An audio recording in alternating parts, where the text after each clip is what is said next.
and welcome back to Life Changing Solutions Live. I'm Angie Torres, and I have here Dr. Laura. Hello. Hello. Thank you for joining us again for another segment. Earlier, we were speaking about, Dr. Laura gave some tips and some, maybe steps on how to address if the situation, if you are having some sexual identity issues and you're discovering something about yourself, just kind of the little baby steps of where to go with this.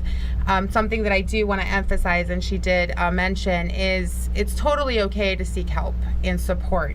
And we have, but it's also important to find those that are going to be affirming. Yes. And be able to, so you as a client, if you will, or somebody who's experiencing this, also do your homework and make sure that you're a good match and there's a good fit. Because unfortunately, sometimes, there's just because you're a therapist or I'm a therapist, it doesn't mean that I specialize in that. So, and Dr. Laura's, that's something that you specialize in. It is. And just as a quick aside, unfortunately, very, very few master's programs in therapy or the therapy arts, marriage and family counseling, those kinds of things, very little time is given to sexuality related issues, strangely enough. Some master's programs even have 0 courses on sexuality. So it is important to screen your potential therapist and find a good match. And you know what, that is a good point, because when my program didn't have Isn't that amazing? It was like there's a section in there and it's just like a blurb. Yeah. So just for you as an audience, also you do your due diligence and, do your homework, and it's totally okay to ask for different certifications or what have you in any area of therapy, not just in sexual therapy. Yeah. But sexuality is also a very broad subject. And earlier we were talking about sexual identity, but there's also certain sexual behaviors or activities that are considered taboo that also add to or create that shame feeling and limits you.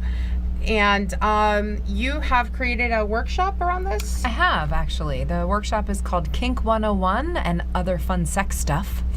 And I did that in response largely to the overwhelming conversation that I've had with friends, colleagues, all kinds of people in my life who have said that, they don't know what something is, but they're curious, but they're afraid, and they don't know how to talk to their partner about it. And maybe they want to do something like a little light spanking or some bondage or anything, rope play, things like that, but they don't know how to get started. They don't know how to broach the subject. They don't know how to enter that world. And I think one of the things that happens is if you don't have the skills and the tools and the foundation within your relationship to have those conversations, if opportunities arise outside of your relationship to explore those behaviors, that's when betrayals and, those things can happen. And so I think it's important to find those tools and skills within yourself to have those conversations and explore in a safe place. Yeah, and I also think that's super important. And again, we talked about it. It really starts with yourself and you being accepting of yourself and then knowing how to communicate that.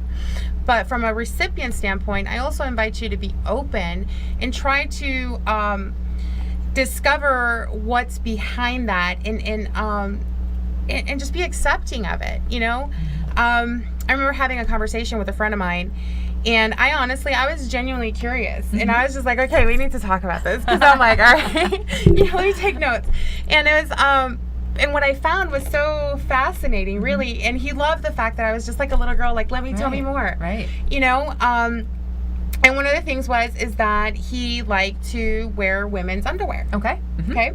And so I was like, okay, wait, so does that make you, okay, let's put a label on that. So first of all, get away from that. Get away from that. But I did it. I'm like, so does that make you a transgender? Does that make you this? Like, why? Why do you want to do it? And his answer, bottom line, was very simple. He's like, it makes me feel sexy. He's like, there's nothing out there for men to make them feel sexy in the way that a woman That's has. Interesting. That was his answer. And I was like, you know what? You're right. Yeah. We have lacy, crotchless, we have leather, all push-ups. We have all kinds of stuff to make us feel confident and sexy and desirable, but yet men A bow tie? Yeah.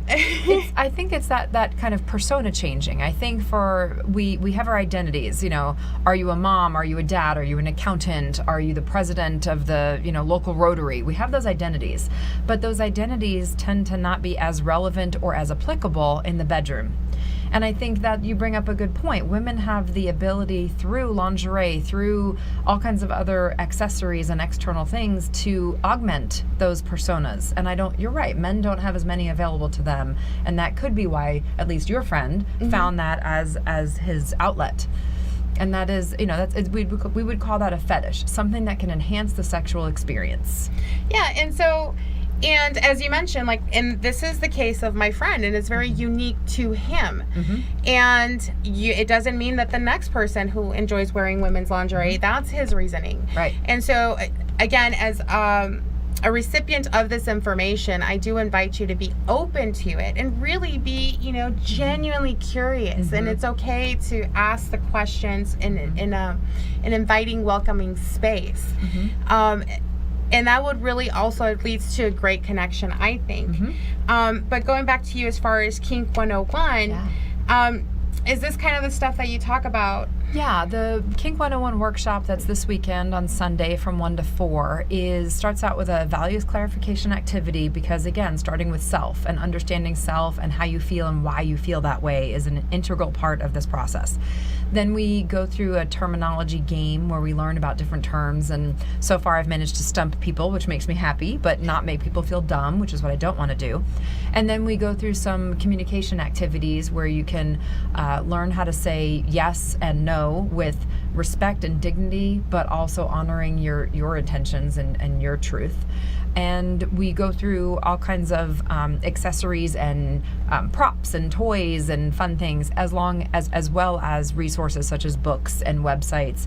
We have a yes, no, maybe list, and there's one that's more kinky and BDSM oriented, and one that's just regular or other kinds of vanilla sex behaviors. So it's an activity that you can do independently by yourself, and then get together with your partner and review the list and see, I might be willing to do that, and I really want to do that. I will never do that. Right. So it's great to sort of things that you've never thought of before that could sound appealing and fun. It gives you the opportunity to broach the subject in a safe space and in a structured way with a partner. And I think that's great too, because something else that happens is that it creates that conversation among partners, and you can really discover something about yourself as an individual and as partners, right. and in that relationship, and it could actually enhance your connection in that relationship. So time's about to run out. One more time, if you could tell us, when is this workshop? Certainly. The workshop is this Sunday from 1 to 4 at the Luminosity Wellness Center. It's on 2400 North Tenaya. And I'm sure my info will be tagged on this, that we can direct you to it. And it's open to everybody. It's $40 a person or $100 for 3 people. Well, it sounds like a good fun time. It's a good fun time. And snacks. Ooh, snacks. See, now I'm in. Yeah. No. But the other thing is, so yes, there will be some information attached to this segment, but where else can we find you? Well, for the information on your... There's a phone number, so if somebody wants to call me, that'll be attached to this broadcast, and they can directly contact me, and we can do it that way. Okay, great. Well, thank you so much for being here. It was a pleasure. Thank you for having me. And hopefully you can come back soon. Great. Well, that's about it. Our time has run out, and see you guys next week. Bye. Bye.